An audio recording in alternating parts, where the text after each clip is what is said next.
Welcome to Flightdeck Live. I am Tim Capper along with Cliffy D. We are here direct from Hamilton, Ontario, Canada, home of Grey Cup 110, where get in the frame better. Alouettes are going to be facing the Winnipeg Blue Bombers in the Grey Cup this evening at 6 p.m. Eastern Time, and just a little bit of a quick our pregame show, I guess we could say, for this for the game today, and obviously, we want to talk about a little bit about what we've done this week. And great job, by the way, coming in on Wednesday, Cliff. Obviously, I think we gave the fans exactly what they wanted to see, and I hope even more. I hope so too. I have gotten lots of great feedback from all of you great listeners and viewers watching the YouTube channel about the interviews I've been able to do at Media Day as well as post practice for this entire Grey Cup week. Thank you again. It was an honor and a privilege to bring that to each and every one of you. Great to talk with the players, hear from the coaches, and just get all sorts of feedback from everybody. It's been quite the week. I feel, Tim, this Alouettes team is excited to be here, and there's a little part of me that wants to say that they're not just happy to be here, like they're focused. That they want this. They know what they have to do. They know everybody had doubted them this year. Mm-hmm. A lot of people wrote them off at the start of the season. We've been over this narrative a few times, but I think today everything counts. This is what matters. Today is what they worked for. This is the moment that they started back in training camp, back in late May, to get to this moment here in late November, to be able to play for the 110th Grey Cup. It will not be an easy game. It will not be a game it will not be a repeat of the Eastern Final. That much I am pretty much sure of, but I think this Montreal Alouettes team is locked in, they're focused, and they're ready to go. This is a very young team when it comes to playoff experience, and especially the Grey Cup experience. I think we have Christian Matt is one of the only holdovers to the last Grey Cup. Isn't there one other? I'm trying to remember. Well, I mean, if you don't count player-wise, player-wise, yes, Christian Matt would be the final link, if you will. He was a practice roster player in 2010 when the Alouettes last won the Grey Cup. As far as Grey Cup experience from that team, you've got Anthony Calvillo and Luc Brodeur-Jourdain, who are now coaches for the Alouettes. So it's got to be an interesting dynamic for them to be coaching this game as opposed to playing in this game. So it's there is very much a Montreal Alouette flavor to it, but by and large, there's a lot of people on this team that didn't even know what the Grey Cup was, I'd say, a calendar year ago. Now, all of a sudden, they're about to play for that particular championship. Yeah, exactly. I mean, it is, again, a very young team. If you were to put, don't have the numbers, because I don't think anybody actually has published this thing this week, is the actual game days play or playoff total games, in the playoffs, Owls versus Blue Bombers over the past X amount of years. And I can only imagine it's obviously very high for Winnipeg and very low for Montreal. Going into this game, the Alouettes again seem to be the relative underdog, even by standards of the line of the game, which I think is still 7.5. It's been fluctuating between 7 and 8. Mm-hmm. Again, a lot of people that we've talked to this week, when it came to different reporters and different different media types, it's none of them are really giving the Alouettes a chance at all. And I think the Owls seem to really be thriving on this fact that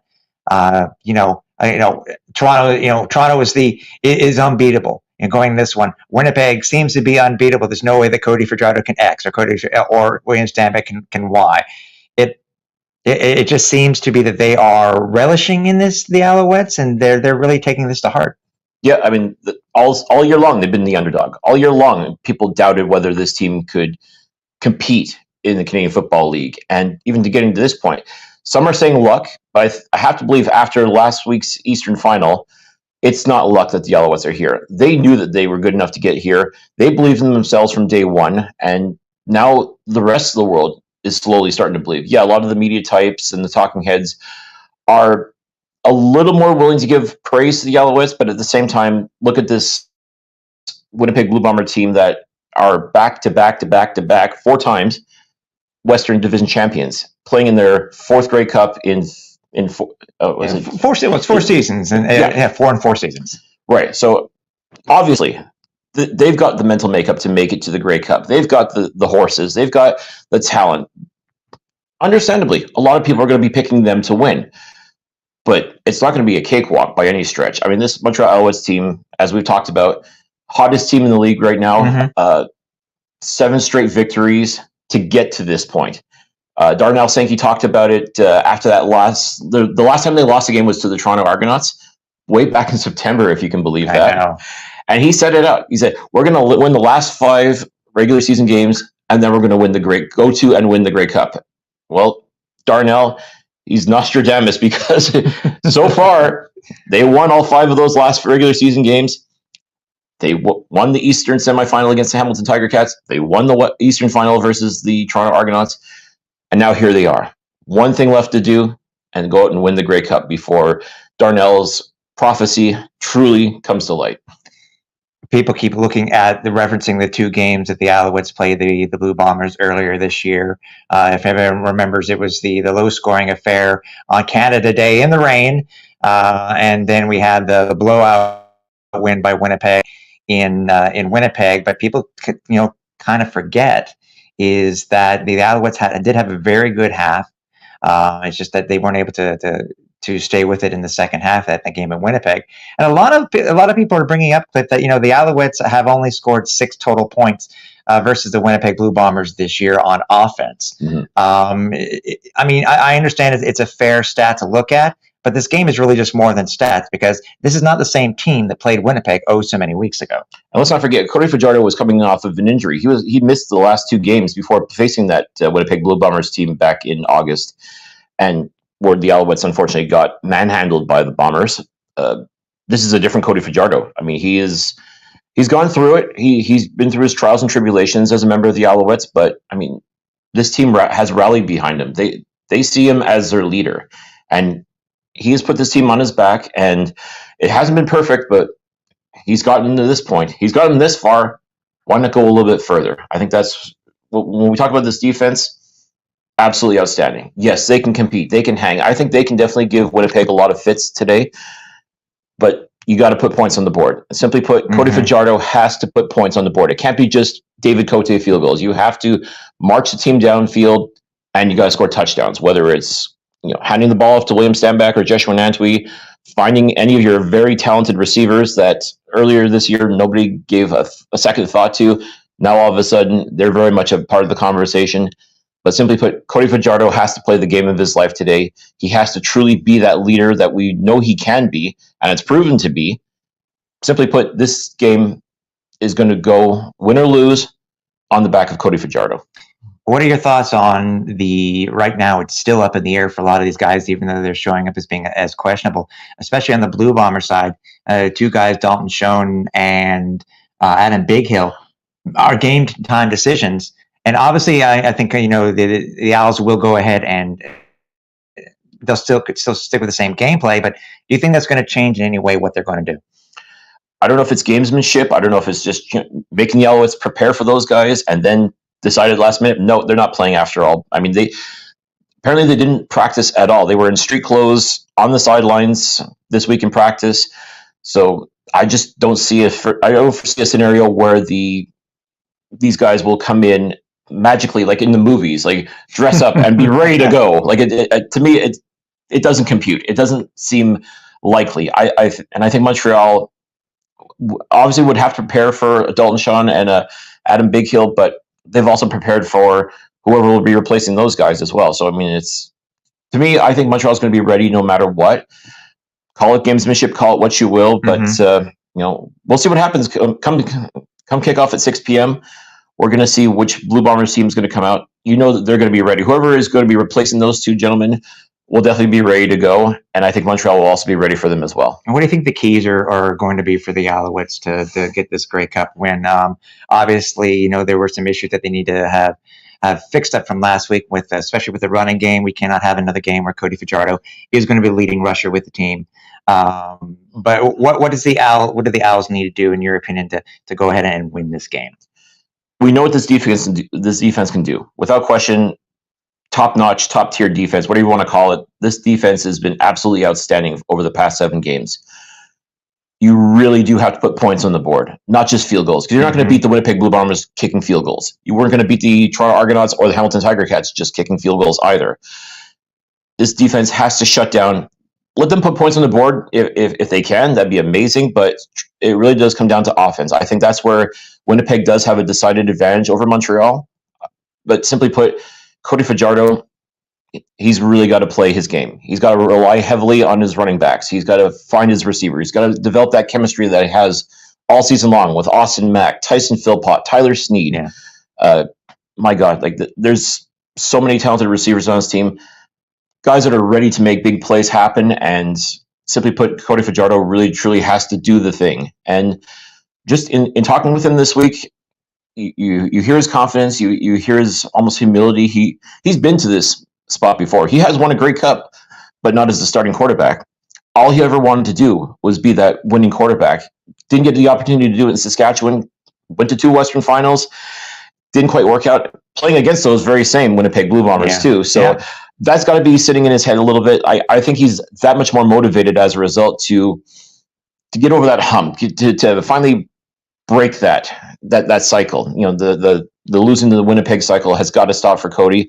And what better opportunity for him to do it than tonight, and to be able to lead his new team to the Grey Cup championship. Yeah, and I think on my end too, it's something that the Owls have been able to do recently. I mean, as recently as AJ Ouellette, stopping the run game for the Winnipeg Blue Bombers, because we've seen that they're able to do it. Again, early success by these teams earlier in the year against the Alouettes, but they have just shored up their defense. And again, it goes back to getting to Lemon and to Sankey. So also another talking point that we had seen today, Cliff, that really hasn't, I guess, that a lot of people aren't really catching on to, is how poor Zach Collaros has been playing in the playoffs. I mean, yes, he has the wins. Yes, he has. Yes, he has the Grey Cup championships. But he has not been a very good quarterback in the postseason. Mm-hmm.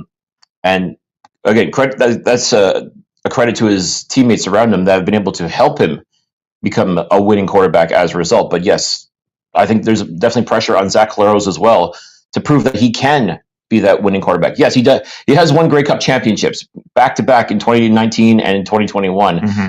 But I still think last year is haunting him as well.